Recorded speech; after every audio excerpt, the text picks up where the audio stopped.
Welcome to the Growth Now movement. I'm your host, Justin Shank. I'm an entrepreneur, speaker, and podcaster who years ago decided to go on a journey on how to grow in all areas of my life. What I found out was it's really a matter of focusing on the 4 pillars of life: business, relationships, spirituality, and wellness. And that's what we do here. We explore how to continuously grow in those areas, all while having a ton of fun doing it. I'm really excited you're on this journey with me. Now let's get to this week's episode. This week, I sit down with Brian Hart. Brian is the founder and president of Flackable, an award-winning public relations agency representing financial and professional services brands nationwide. The agency, which is bootstrapped in 2014 at the age of 27, guides growth-driven brands to new levels of credibility, authority, and influence through its innovative, integrated approach to public relations. Brian was actually on the show 4 years ago, and we talked about his entrepreneurial journey and how he was able to start this company. If you're interested in that, definitely go find that episode. Highly recommend. It was a great entrepreneurial conversation. Now, with that being said, in this conversation, we talk about some amazing things that you can instill into your life and your business. We talk about how getting things written about you in news articles or getting featured on television shows is not the thing that's going to change your business. It's the things you do afterwards. It's how you utilize those things in your business.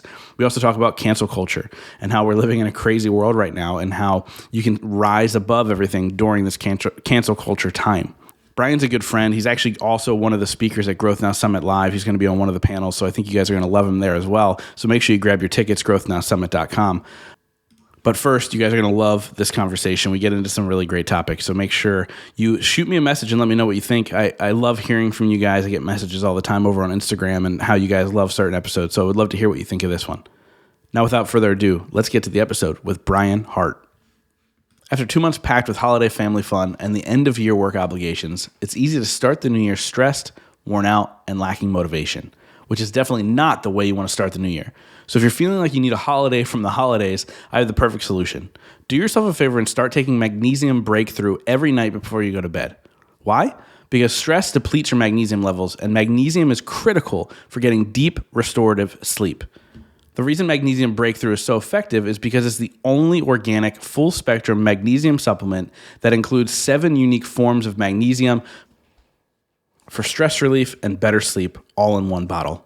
Most magnesium supplements fail because they're synthetic and only contain 1 or 2 forms of magnesium, which is simply not enough.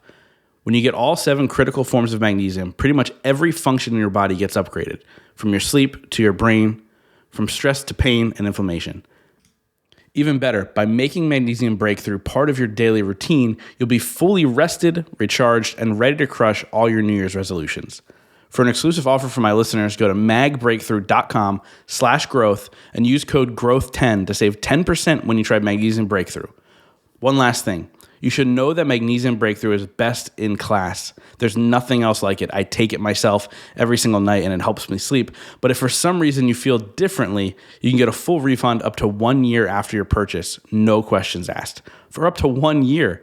So recharge yourself and get ready to crush your New Year's goals by going to magbreakthrough.com/growth with code GROWTH10 now to get your exclusive 10% discount. Brian, welcome back to the show, man. Justin, it's been way too long. What's going on? Dude, it has been way too long because you were on the show years ago. Like we're talking 2018. And then you spoke at Growth Now Movement Live back in 2019. And you're going to be a part of Growth Now Summit Live, come 2022, which, it should be my 3rd or 4th live event, but instead it's only my 2nd. But you've been involved in both because you played a big part in the success of my brand. Obviously, putting me on that list on Inc. magazine, which obviously everybody knows because I talk about it on the regular, was such a game changer. We're going to get into the importance of that and why people not only need to get press, but how can you leverage it. But just let's take a second really quick and just have you reintroduce yourself to my audience, just in case they didn't hear that episode back in 2018, which seems like eons ago. Yeah, so I'm a public relations strategist and consultant. I'm the founder of Flackable. We are a public relations agency based in Philadelphia. We serve a national client base, and we primarily focus on small businesses, and we'll call it the lower middle market businesses, businesses that are striving for growth. We pretty much only work with growth-minded businesses who want to reach the next level and just don't have the internal team to get there. We're the ones who go out and help them tell their stories, not just through traditional marketing, but through credibility marketing. We're getting them in the Wall Street Journal. We're getting them on CNBC as experts. We are propping them up and giving them that credibility factor that they need to push it to the next level. And that's our focus. That's what we're all about. That's the drum I've been banging for the past decade is credibility marketing. So, Justin, I'm glad to be on and talk a little bit about that. Yeah, and I'm glad we get to get into a topic because I think last time you were on, it's funny. Actually, I will say this: your episode, as far as plays, it's in the top 20 of my show, awesome. because your entrepreneurial story is really inspiring, and it's kind of what people want, right? Like, take charge, even though you were locked into a full-time job, and then you were able to kind of escape and build the thing that you wanted to build, and really build the career that you wanted out of the gates of college, which is mind-blowing. And if people are interested in that, go listen to that story. We're not diving into that this time. But credibility marketing played such a big role in my success, like I said earlier, right? And that's why I love what you do. And it can really catapult a brand, a company, a person, whatever the case may be, whatever you're trying to build. Tell us a little bit about this idea of credibility marketing. I know you talked about getting people on CNBC and all these other things, but what does it really mean? Yeah, so we're a public relations agency. So our bread and butter is getting our clients good press and consistent press, not just a one-time shot, but building regular media coverage into their way of going about things. You wake up in the morning, you brush your teeth, you talk to the Wall Street Journal, and then you go service some clients. I mean, that typical Monday. We make that part of just the routine and how they operate. But that's only one part of the equation. And when I started this business, I looked around and I saw other PR agencies out there who focused on small businesses. We work with a lot of financial services businesses. There were PR agencies out there who catered to them, but all they would do was get them press and move on to the next press placement. And I was like, whoa, let's back this up a little bit. I mean, getting great press, getting quoted in the Wall Street Journal is amazing. But what are you doing with it? So when I bring on new clients, I have that conversation with them right out of the gates. Okay, we're going to move forward with this strategy, but what are you going to do to translate this into real growth? And some of them don't know. And I'll have these conversations with new clients. Some of them I'll say, okay, we're going to get it done on the PR side. Here's what you need to do on the marketing side. You need to get these up on your website. You need to get them out on social media, integrate them into your email marketing. And some of them, their jaws drop and they're like, wow, I never thought of it that way. And then I talk to other prospects and I tell them that, and they're like, yeah, Brian, no shit. Of course, we're going to get this out on social media. But I mean, there's a big gap between those mentalities. And so I approach every new client as if they don't know what to do with it, because a lot of them don't. Yeah. Yeah. And I think getting the press is that first step, like you said. And a good example of this is that Inc. magazine article. And that's a lead in on my bio. That's a lead in on a lot of things that I do. Top 8 podcasts every entrepreneur should follow by Inc. magazine. And I have friends that were on that list who didn't leverage it properly and they saw nothing from it. And for me, I've gotten paid speaking opportunities. Like my podcast has grown exponentially. I've been able to grow it into my own live events and all these other things. And it's because I leveraged it the right way, right? And you talk about putting it out on social media and all these other things. What are some of the tactics people can do if they're able to get some of this PR that you're talking about? How can they kind of utilize it in their best interest? Let's start with the website. I mean, the website, you've got a couple of, just in my opinion, no-brainers. Getting an as featured in banner right on that homepage, as seen in, as featured in, and put up the biggest media logos that you can. Now, I'm not an attorney, but my interpretation of copyright law is that using the logos just to show that you've been in there is completely protected under fair use. Yeah. And I've never seen that successfully challenged. So that's just a no-brainer. Consult with your attorneys, of course. But I mean, that is in my opinion, just a no-brainer to get those up there. Now, beyond that, you want a press page. that you update regularly each time you're in a new media outlet where people can go and see your latest media activity and your most recent press releases. Any small business owner, the biggest misconception I see with small business owners, they think what they're doing is not newsworthy. And I'm like, you have no idea, like what kind of little, small, stupid things are newsworthy. I'm like, have you watched the news? It's so amazing too. Like you realize that is so key, because when you're living in it, you're like, it just doesn't seem like a big deal. It's why the friends that I had that were on that list, they didn't utilize the ink thing because like, it's not a big deal. It is a big deal. It's a big deal to the outside world, et cetera. I have a dear friend who she's attended our retreats. She has a TEDx talk that has almost 1 million views. I go, you need to flip this into press. You need to like take this thing, go, wow, even if it's local press, this local entrepreneur has a TEDx talk that's hit almost 1 million views. They're going to play that, and all of a sudden you're going to see things rolling in. You got to utilize that. Like people don't think of those things. What's that? She should talk to me. Yeah, seriously, dude. I'll introduce you, because she was actually at my event too. She was at Growth Now Movement Live, but she sometimes people just don't see that, right? And so, what would you say to somebody who they have their blinders on, right? Like, how do you open your eyes to like you're doing something pretty cool and you might not realize it? Like, how do you say that to potential clients? The very one of the first conversations I have with any new client is, what are you fighting for? The fuck are you fighting for? Why did you get out of bed this morning? And some of them stumble and stutter through that. And I'm like, all right, before we do any press, you have to answer that question. You have to genuinely answer that question and passionately answer that question. Then you're giving me something to work with. If you can't answer that question, I've got nothing to work with. Yeah.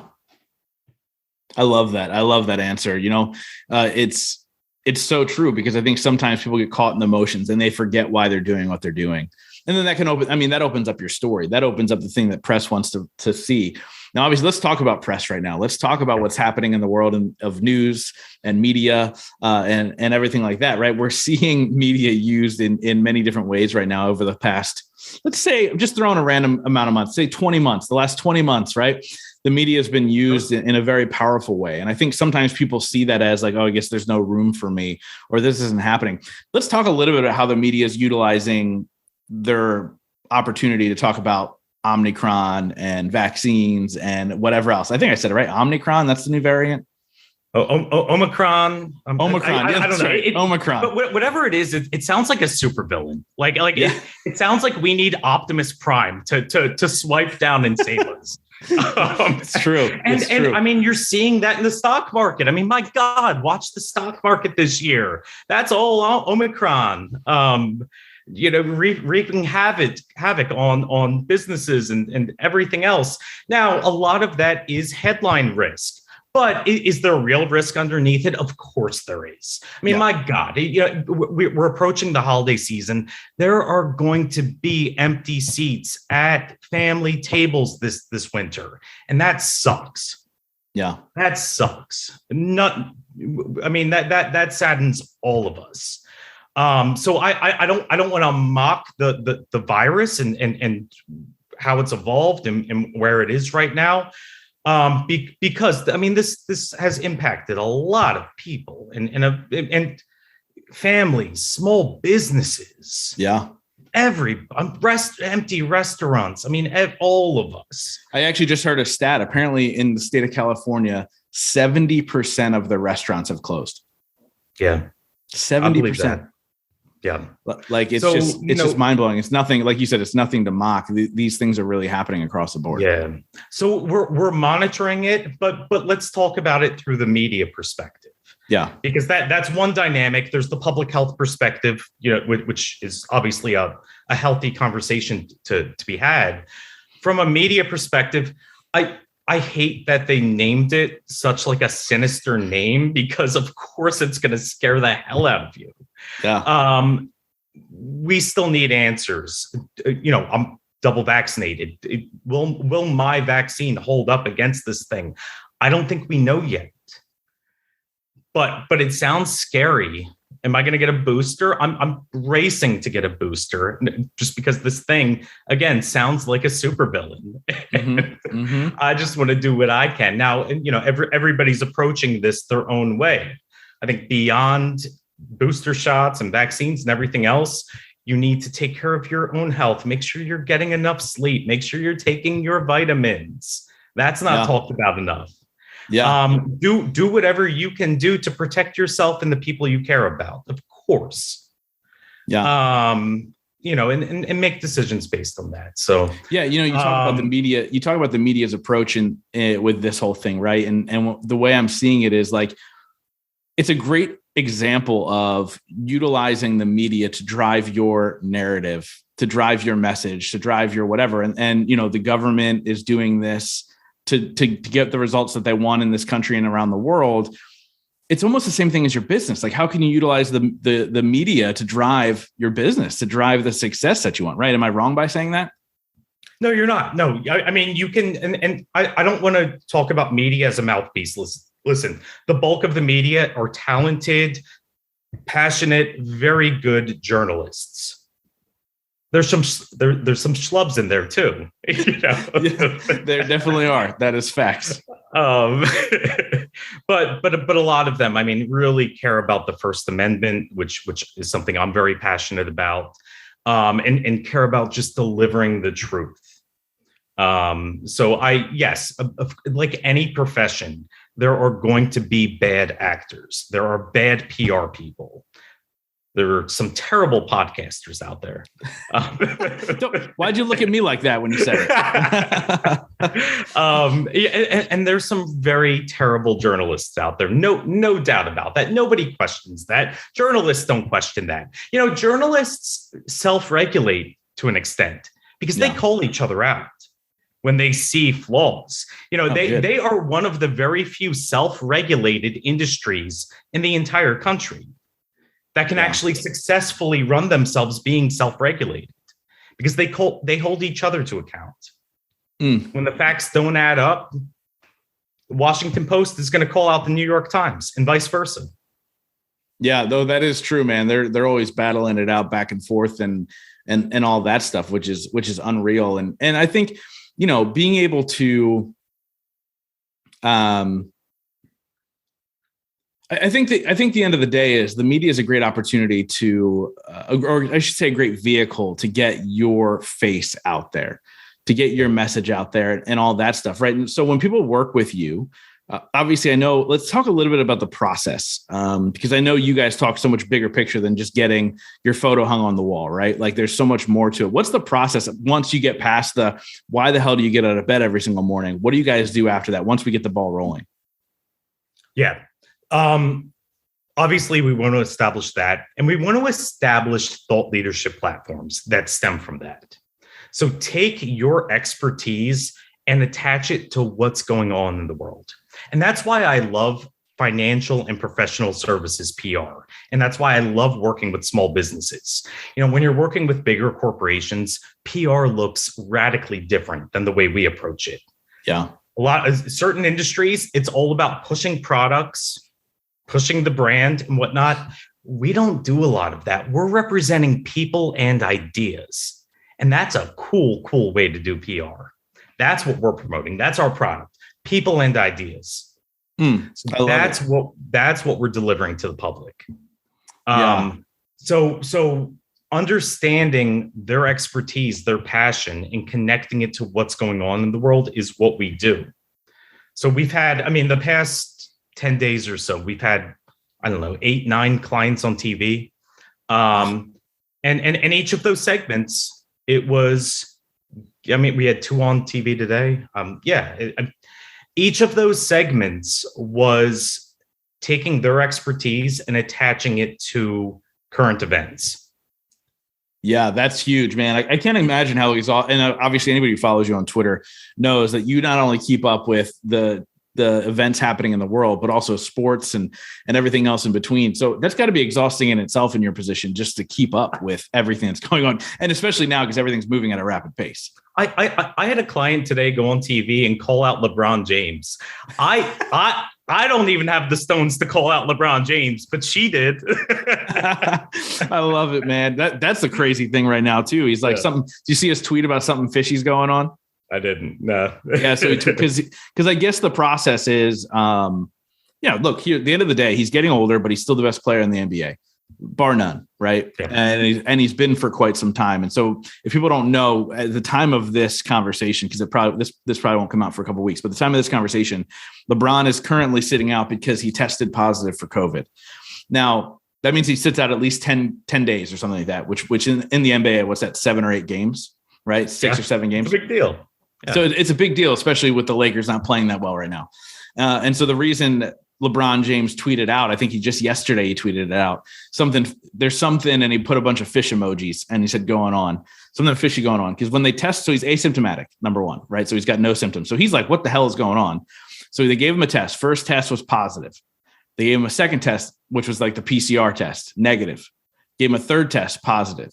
And so I'm interested to see what's going to happen, especially through the media, of what's going on. Is the NBA trying to play favorites? Is what's going on right now, right? And so those are the things you have to pay attention to, as how's the media playing any of this stuff in their favor.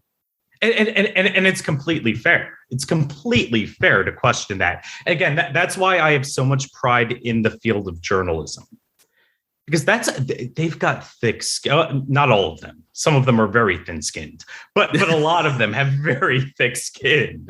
Yeah. They welcome criticism because the ones who are committed to the truth will absorb the questions like that, and they'll listen to it and they'll learn from it. I wish every profession was like that, where you really take criticism and learn from it. Yeah. Dude, I wish life was like that. Thin-skinned professionals out there in a lot of different fields who don't want to hear anything other than praise. And that's a damn shame. Yeah. So let's talk about criticism and calling people out and cancel culture. And like you said, the First Amendment. So let's talk a little bit about that and kind of what you've seen, because you're somebody who you do speak out. You do speak your opinion.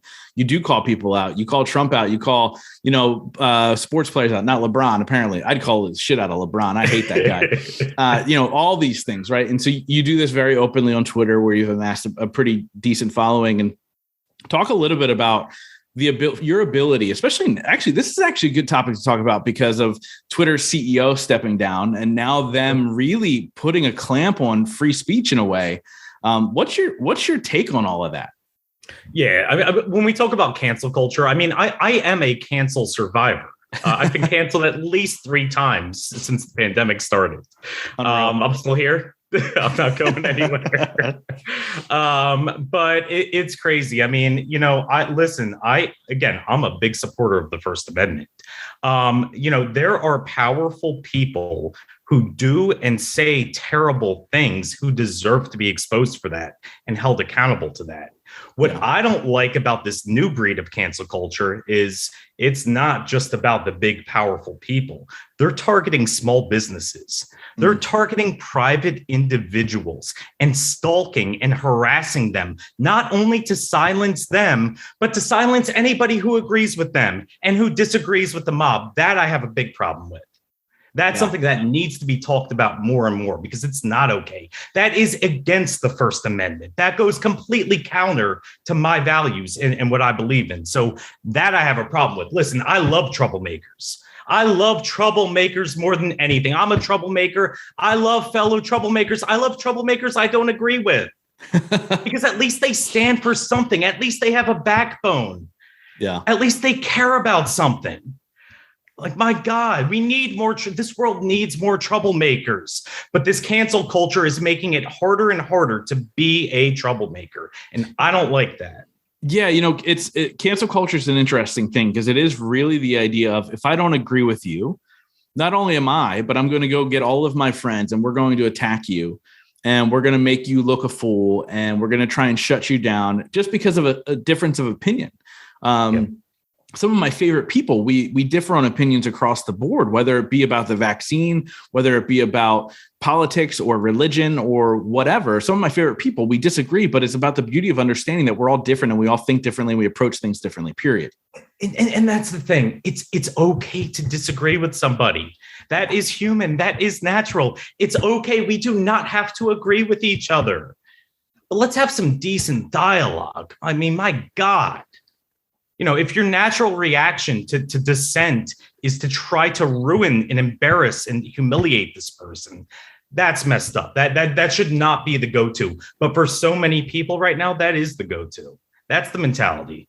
Yeah, dude. And it's so true. And why do you think that is? Like, as somebody who has survived cancel, that was hard to say actually without saying cancer. Somebody who survived cancel. How can we stop this not understanding of a difference of opinion? Because that's really what it is at the end of the day. Yeah, I mean, I truly believe most things swing on a pendulum. So right now the pendulum is towards high sensitivity. Mm-hmm. I don't care if you're far left, far right. It's usually the political extremes who are the fastest to go at cancel culture. Yeah.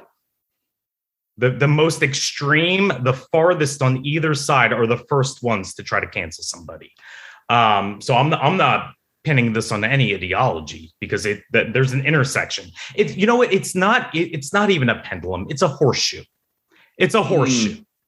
When you get to the extremes, they actually have a lot more in common than they think. 100%. In a very 100%. bad, sinister way, in my opinion. Yeah, I had a guy on my podcast a couple months ago, and he wrote a book called The Second Civil War. And essentially our conversation was about the idea that those in power, doesn't matter what side, Republican, Democrat, whatever, they thrive off of times when we're at the end of that horseshoe or when the pendulum's at one time, because the more we are divided as people, the less power we have, which is why now we're seeing more being shut down, right? Like Twitter capping things or Facebook hiding certain types of posts or whatever, because more power to the powerful. Sure. And it's really, really terrifying. Do you see it? Are we at the tip? Is this the end? Or is it going to get worse? Or do you think it's going to get better? Where are we at? I hope to God it's at the tip. I hope it's at the end. I'm pretty confident it's going to swing back. So if you Google Dave Chappelle's Sticks and Stones, that Wikipedia page, like literally half of it is my commentary. Yeah, it's true. By the way, I after the last time you and I spoke, I looked it up. Yeah. Like, this is the greatest thing in the world. Yeah, but so I predicted. Now I was wrong. I wasn't wrong. I was early with the prediction. I still think I'm right. I thought back then, Sticks and Stones a few years ago, that was the pendulum starting to swing back. I was like, these people have jumped the shark. Things are, discourse in this country is going to start to normalize. I was wrong. It's gotten a little bit worse. It was pretty bad back then. It's gotten even worse. Yeah, dude. I think it's gotten a lot worse. I still think I'm right. That pendulum, for the sake of all of us, I hope it swings back, and I'm confident it will. Yeah. So I wasn't wrong. I was early.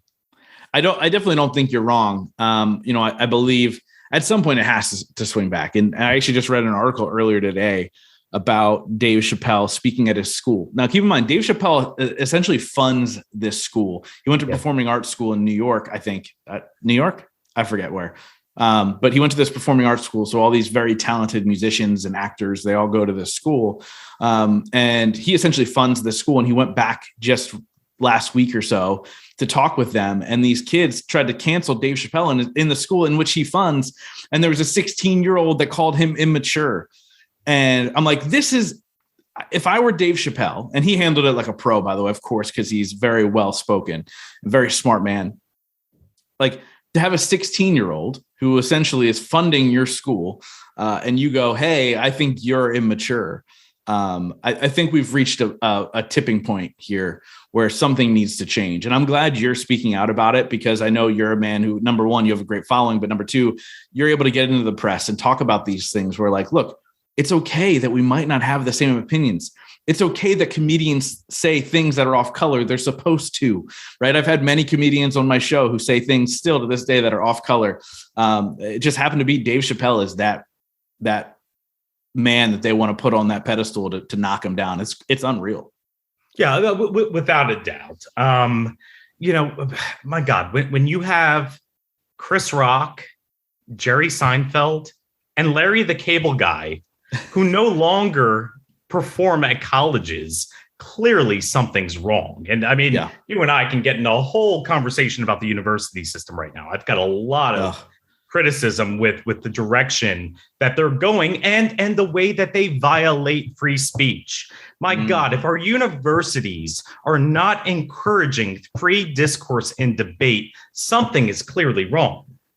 Yeah, dude, it is. And I don't know where, and like, I'm just a bystander, right? I pay attention and I adjust accordingly. And sometimes I speak out because I have a platform.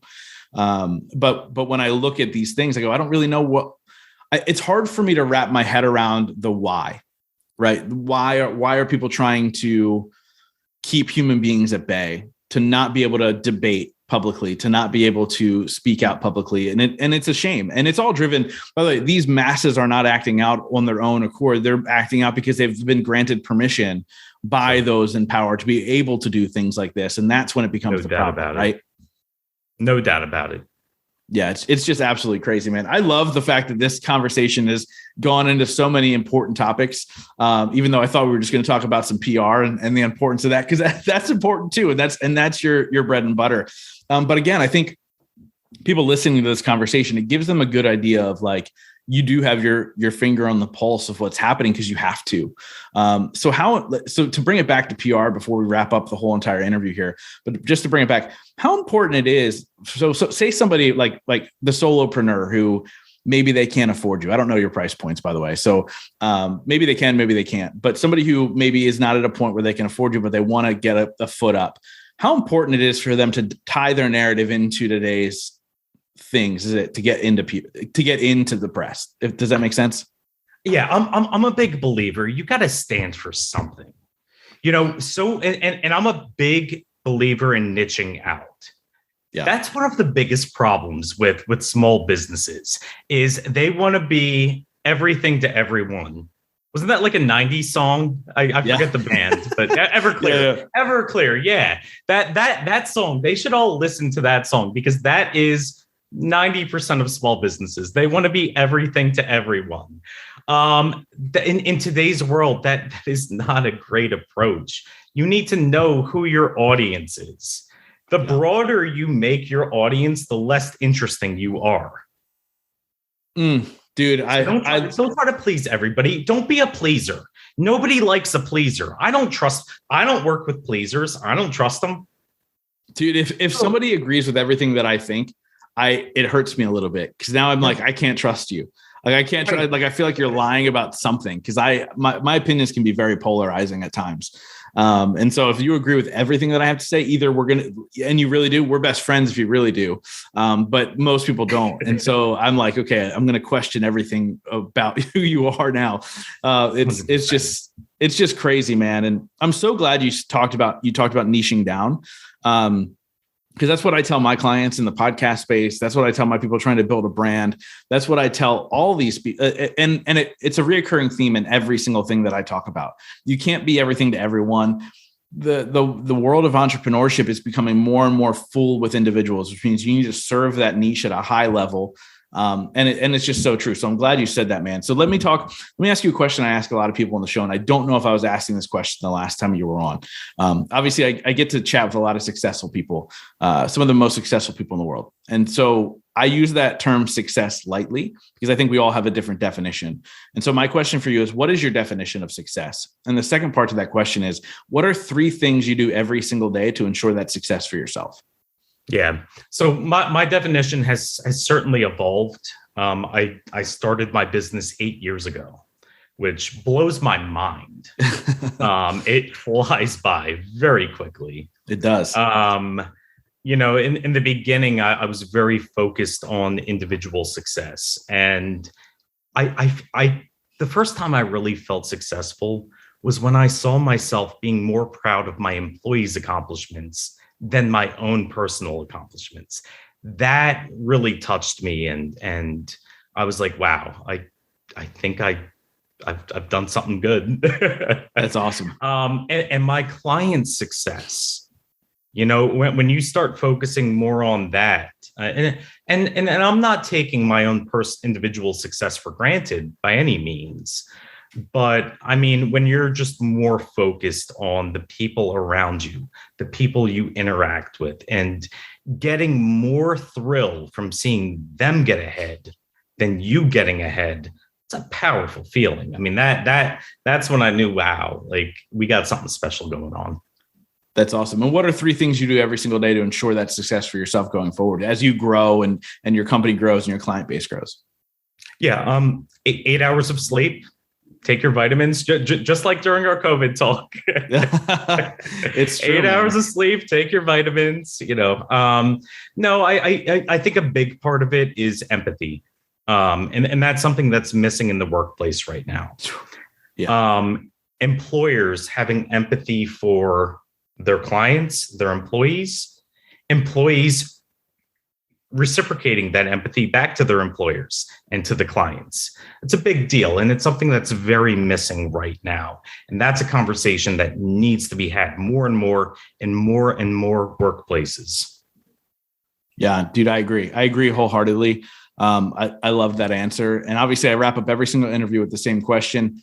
I'm sure I asked you however many years ago, so it'll be interesting to see if it's a different answer. But before we get there, how do people get a hold of you? How do they work with your agency? What's all the good stuff?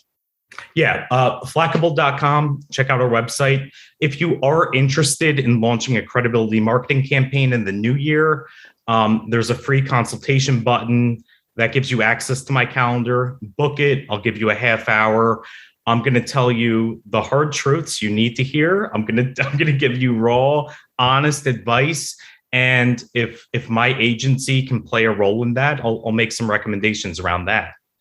So definitely go to our website. I tweet a lot more than I should. Brian Hart PR. Check me out. And we recently started a YouTube page as well, where I've been doing a lot of video work. So look up Flackable on YouTube and you'll hear me just banging that drum of credibility marketing in every video. Dude, I love it. And guys, look, come out to the event, Growth Now Summit Live. We have about 60, 70 tickets left right now. Grab your tickets. He'll be there. He's going to be there live. He's going to be answering questions. He's going to be there in person to hang out, and you guys can pick his brain. I always say, look, use that time to pick his brain, because he won't tell you no, book a free call in person. He'll say, okay, let's talk right now. And I'm excited for you guys to meet him in person at the event in Lititz, Pennsylvania in May of 2022. So grab your tickets now. But Brian, like I said, I wrap up every single interview with the same question, and that is, in your life, what has been your biggest moment of growth? Biggest moment of growth. It was when I jumped off the cliff and started my business. And I call it jumping off a cliff, because you make that decision and you're either flying or dropping at that point. No, it's true. It's true. And sometimes you think you're going to drop, and then all of a sudden you start flying. So it's all part of the game. Yep. Dude, Brian, Justin, thank you No, go ahead. Appreciate you, brother. Dude, thank you so much for coming on again and going deep, and sometimes having that uncomfortable conversation that we need to have in the world. I think your voice is super important, especially when it comes to allowing people to have their own opinions and speak out about them, and honoring those individuals, man. That's huge. So thank you so much. Yeah, appreciate it.